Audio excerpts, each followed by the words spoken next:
There's a ton of indie games out there that take years to make that should really only be taking about 6 to 8 months. It's incredibly easy to get distracted as a game developer when there's so many interesting things we can be doing that aren't work nowadays. So I'm going to tell you what I use to clear my head and focus while I'm working on my game. In the past, I've used these methods to get a game development video out every 2 weeks when that type of video would usually take me a month to make. And I've also used it to create my first polished commercial game in just 8 months, whilst also documenting the entire process on YouTube. But before we start, welcome to the channel. I'm Brian, and my goal is to take you from an aspiring indie game developer to a game developer that has some success of their own. Before you actually sit down and start doing your work, it's incredibly important to just dedicate some time to clearing your mind first. It's incredibly difficult to get any sort of work done when our brain is literally deep fried nowadays, and random unrelated thoughts keep popping into our mind, breaking our focus and wasting time. As I'm sure you already know, the society we live in is heading in a terrible direction for attention spans. And if you want to actually get any sort of significant work done, it's really important to address this. In order for our minds to be clear whilst we're working, I think it's important to have some sort of deep work routine. Something that only takes 10, maximum 20 minutes, but prepares your brain to focus hard on what you're going to do. The first thing I do before I work is I sit down and I meditate for 10 minutes. And this might sound a bit silly to you. You might have heard it from a lot of other YouTubers that you might not particularly like, but bear with me because this actually works. All you have to do is sit down and set a timer for 10 minutes and then just count each breath. This sounds pretty easy, but it's really not. Even when I do it, random thoughts just pop into my head and I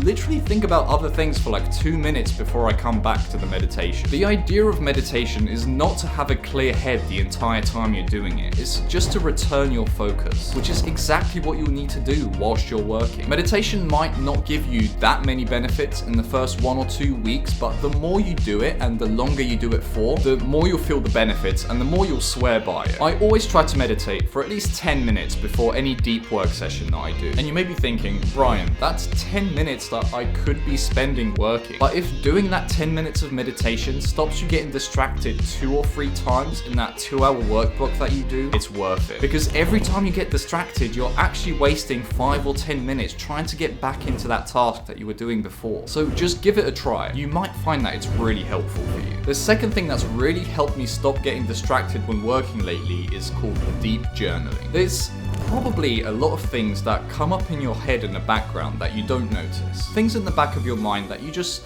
think about repeatedly throughout your day. So what I do once a day for 30 minutes is I sit down, I put on some music and try to not get distracted by other things and just write down all of those thoughts in a list. Write your heading first. What have I been thinking about recently? And then just write a few bullet points. Then go through all the bullet points one by one and just write anything you can about them. Try and keep writing without stopping. Remember, you're not really trying to write a book here. It's more for the writer than the reader. You're probably not going to be reading it very much later on. What it's done for me and what I think it will do for you is that it kind of relieves you of the burden of having to remember all those things throughout your day. Meaning that during your work, you'll be free of those thoughts and much less of them will come up. It's also good because we rarely sit down and just collect our thoughts anymore. The first time I did it, it was actually quite refreshing and I felt really good afterwards. It also might make you realize some things about your life that you've been thinking about a lot but haven't really given the mental energy to. So dedicate about 20 or 30 minutes to this a day if you can, and try and do it before you do your major work for the day. The third thing is probably the biggest one. You need to find out what your vices are. You probably already know. You might play games too much, you might like to smoke, you might like TV shows. All of this stuff is just cheap dopamine. Giving your brain cheap dopamine is just leading you down a fake path. Just think about it. As soon as you're done with that thing, sooner or later, you're gonna want more of it. And when you're not doing it, you probably think about it a lot. And it's taking up a lot of valuable mental space in your head. For me, over the years, this has been various things, but lately it's been watching random YouTube videos. I've said this in a previous video in the past, but I literally just open up a random tab, look at my recommended, scroll down, see a video, and start watching it. 5 minutes later, I didn't realize what's happening, and I've suddenly wasted 5 to 10 minutes of my life. And this happens repeatedly throughout the time that I work. There's gonna be good times and bad bad times with this. Sometimes you're not going to get distracted at all, but sometimes one of these things is going to creep their way back in, and it's incredibly important that you minimize this as much as you can. What I'm about to say is going to be an extreme example, but bear with me. Close your eyes. Imagine a drug addict. An extreme example, but imagine someone addicted to heroin. Imagine how they feel after they haven't had their fix for the last 2 days. They're probably shaking. If they don't have money, they're probably thinking of selling some belongings to get it, right? And think about how that drug occupies their mind 24 hours a day. Now, stop thinking about the drug addict. Keep your eyes closed, but just be in your mind for a moment. Sit there in silence for a few seconds. Just feel what it's like to be you again. And notice that, unlike the drug addict, you have no desire for heroin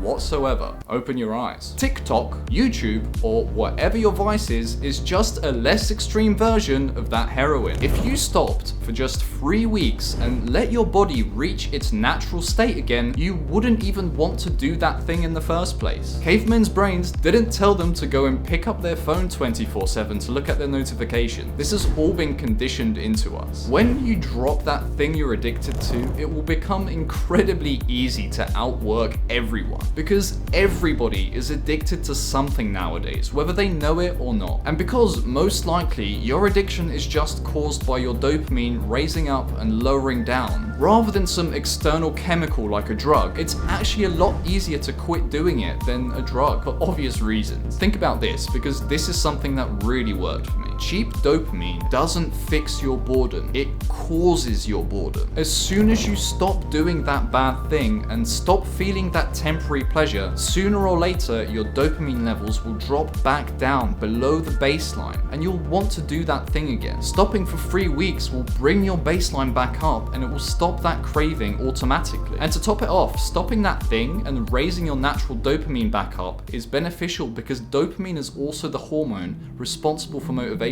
The next thing, and this is kind of related to the last thing, but don't look at your phone for at least the first 1 or 2 hours after waking up. Waking up from sleep is almost like a reset for your brain, and picking up that phone just floods your brain with all that useless information that you'll now be thinking about whilst you're working. So try not to do this, especially if you work first thing in the morning. And this last one is a bonus trick that has really helped me, so don't sleep on it. This might sound stupid if you've never done it before, but there's this thing called brown noise. Brown noise is like white noise, but without all the annoying high-pitched hissy sounds. I found that for one reason or another, whenever I listen to brown noise when I'm working, it's like my brain has been hypnotized. It really helps me quieten down those unnecessary thoughts. I don't just listen to brown noise whilst working, I found that it also helps me get to sleep as well. Listening to the noise through my headphones blocks all that unwanted outside noise, but my brain kind of tunes the brown noise out. So it almost feels like I'm just chilling in dead silence. Give it a try and let me know what you think, because I haven't read up on this very much, and I'm curious if it will help you guys as much as it's helped me. Anyway, I hope this video's helped you. I still have a bunch of things that I do whilst I'm actually working, which help me get my work done a lot faster. It's also quite specific to game development. So if this video helped you, let me know if you'd like to see that. Oh, and if you want to see more videos on how to succeed as a game developer, consider subscribing. Hi guys, I'm just recording this quick extra video to let you know that I'm now doing one-to-one coaching. So if you need my help with anything, game development or game development YouTube related, click the link in the description, book a call with me, we'll have a little chat, see if we're a good fit and go from there. See you soon.